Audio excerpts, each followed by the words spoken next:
A beautiful wood deck is the kind of home improvement project most everyone can get on board with.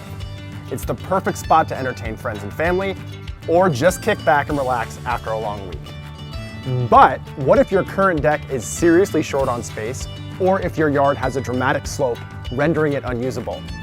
That's when you should consider a deck extension. For this project, we went with pressure-treated southern pine.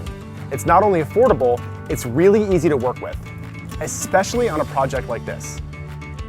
One of the first things to consider before building a deck extension is if your current deck is structurally sound. If it's not, you or your contractor should repair it before starting this project. Once you've got your design in place and any necessary permits, construction can start. A solid foundation is required to support the extension. So depending on your particular deck design, you may need to add another ledger board against the home's exterior, and you'll definitely need additional footers and posts. Next, the original deck frame should be prepped for the addition. Deck boards, railings, and stairs may need to be removed or disassembled, then reassembled for later use. Don't let Mother Nature bust your budget. If you've got beautiful, healthy trees in the same area you plan to build out the deck, why not incorporate them into the design?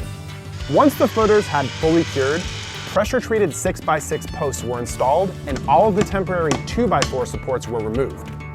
Then the new decking was cut to size and installed.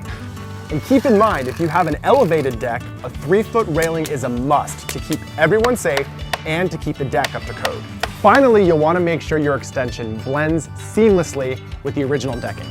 On this project, we started fresh with all new decking across both structures, then stained it to get a cohesive look.